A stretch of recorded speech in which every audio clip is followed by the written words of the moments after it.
श्वेते वृषे समारूढ़ा श्वेतांबरधरा शुचिः महागौरी शुभम दध्यान् महादेव प्रमोददा।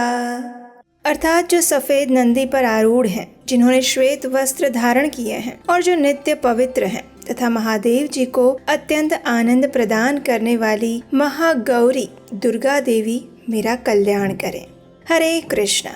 शारदीय नवरात्रि में नव दुर्गा के 9 स्वरूपों की कथा का श्रवण करते हुए आज हम आ पहुँचे हैं नवरात्रि के 8वें दिन। नवरात्रि का 8वां दिन यानी माँ दुर्गा के महागौरी स्वरूप की पूजा आराधना करने का दिवस। 8वें दिन माँ महागौरी की पूजा की जाती है। इस दिन को दुर्गा अष्टमी भी कहा जाता है और नवरात्रि की महाअष्टमी तिथि अत्यंत महत्वपूर्ण होती है। इस दिन कन्या पूजन किया जाता है, यानी कन्याओं की पूजा करके उनको स्वादिष्ट भोजन करवाया जाता है। भिन्न भिन्न प्रकार की उपहार और भेंट दिए जाते हैं और उनसे आशीर्वाद की याचना की जाती है। इस कन्या पूजन की विशेष विधि क्या है और कौन सी कन्या का पूजन करना चाहिए, इस विषय के ऊपर हम एक विस्तृत वीडियो पहले ही बना चुके हैं, जिसे आप हमारे चैनल पर जाकर देख सकते हैं। उसका लिंक नीचे डिस्क्रिप्शन बॉक्स में भी दिया गया होगा। तो चलिए आज के इस वीडियो में हम देवी दुर्गा के अष्टम स्वरूप माँ महागौरी की कथा का श्रवण करते हैं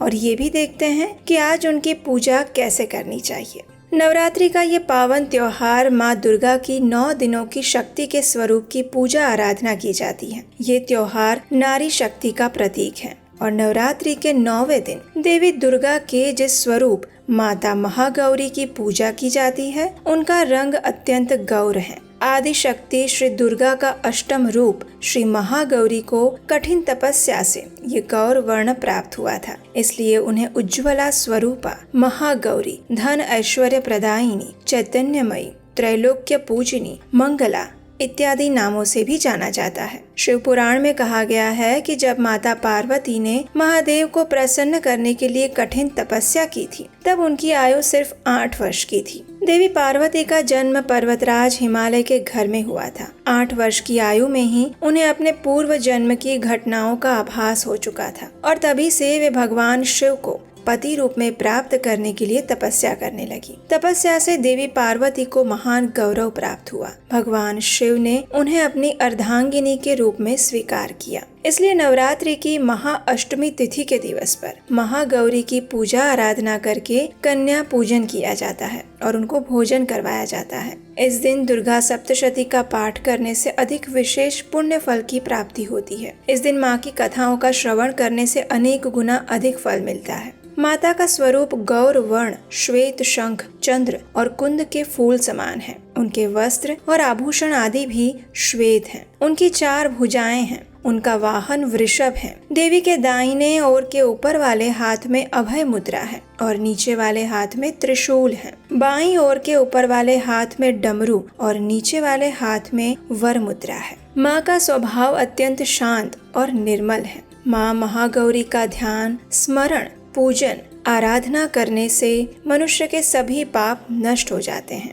उनकी आराधना व्यक्ति के लिए सर्वाधिक कल्याणकारी है। माँ महागौरी की पूजा आराधना करने से व्यक्ति सब प्रकार के पवित्र और अक्षय पुण्यों को प्राप्त करता है। उसके पूर्व संचित पाप कर्म नष्ट हो जाते हैं और भविष्य में पाप, संताप, दुख उसके पास कभी नहीं आते। उनकी कृपा से अलौकिक सिद्धियों की प्राप्ति होती है। माँ महागौरी भक्तों के कष्ट को शीघ्र ही दूर कर देती हैं और उनकी उपासना से असंभव कार्य भी संभव हो जाते हैं। भक्तों के लिए ये देवी अन्नपूर्णा का स्वरूप है, इसलिए भी अष्टमी के दिन कन्याओं के पूजन का विधान है। वे धन, वैभव और सुख शांति की अधिष्ठात्री देवी हैं। धन, धान्य और भौतिक सुख समृद्धि के साथ मोक्ष प्रदान करने वाली देवी माँ महागौरी है। तो आइए जानते हैं कि नवरात्रि के महाअष्टमी तिथि के दिन माँ महागौरी की पूजा आराधना संपूर्ण विधि के साथ कैसे करें। अष्टमी तिथि के दिन प्रातः ब्रह्म मुहूर्त में उठकर स्नान इत्यादि कार्य करने के बाद महागौरी की पूजा में श्वेत,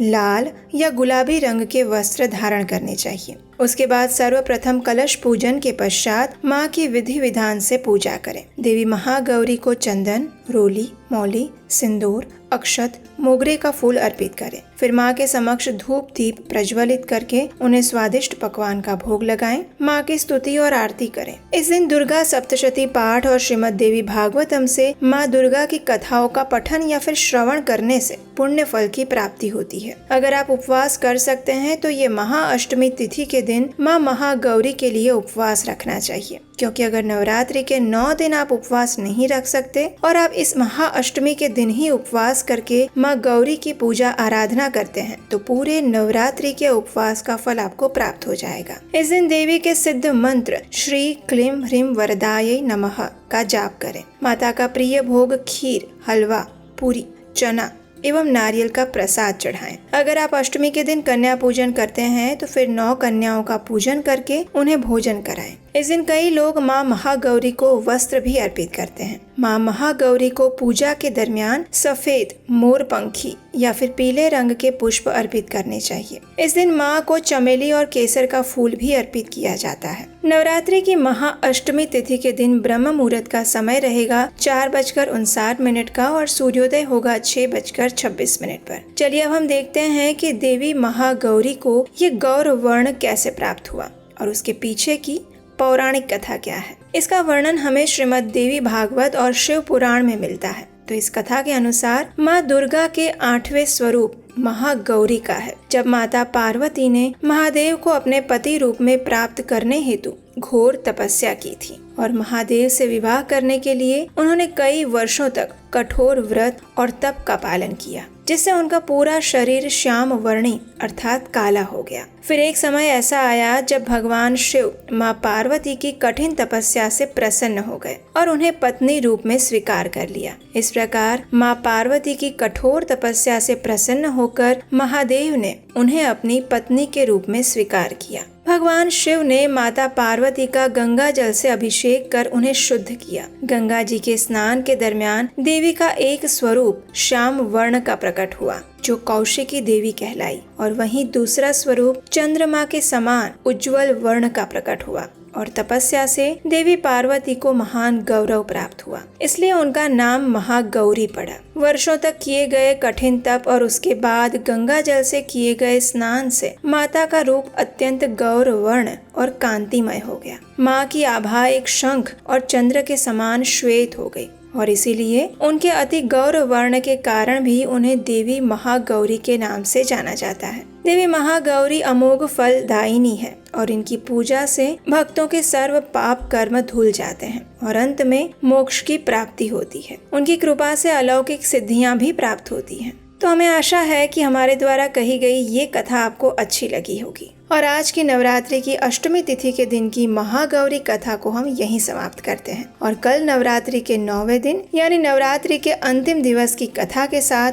हम फिर मिलेंगे, नव दुर्गा के 9वें स्वरूप की कथा के साथ। तो इसे सुनने के लिए चैनल को सब्सक्राइब करके रख लीजिए और नोटिफिकेशन ऑन कर लीजिए। इस वीडियो को अपने परिवार और मित्रों को भी शेयर कर सकते हैं, जिससे कि उन्हें भी नवरात्रि के इन पावन दिनों में देवी भगवती की कथा सुनने का पुण्य फल प्राप्त हो सके। अगर इस नवरात्रि के समय में आपको हमारे द्वारा किया जा रहा वैदिक धर्म और माँ भगवती की महिमा का प्रमाणभूत प्रचार अच्छा लग रहा है तो आप हमें आने वाले कार्तिक मास विशेष कृष्णायन प्रोजेक्ट के लिए अपना आर्थिक सहयोग भी भेज सकते हैं। स्क्रीन पर नंबर दिया गया है और जैसा कि आप जानते हैं देवी दुर्गा की ये सभी कथाएं हमने अपने प्रमाणभूत वैदिक ग्रंथों और पुराणों से ही आपको सुनाई है, जिसमें किसी भी प्रकार की कोई मिलावट नहीं है। तो आने वाले समय में भी हम ऐसे ही हमारे वैदिक ज्ञान का यथारूप में प्रचार कर सके, इसके लिए आप हमें अपनी क्षमता अनुसार सहयोग दे सकते हैं और हमारे लिए प्रार्थना कर सकते हैं। तो चलिए नवरात्रि के पावन अवसर पर महाअष्टमी तिथि के दिन माँ दुर्गा के महागौरी स्वरूप से प्रार्थना करते हैं कि वे हमें अभय वरदान दे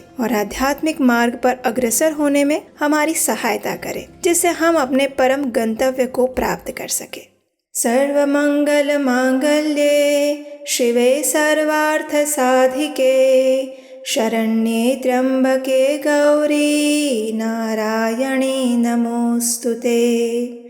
या देवी सर्वभूतेषु माँ गौरी रूपेण संस्थिता नमस्तस्यै नमस्तस्यै नमस्तस्यै नमो नमः। हरे कृष्ण।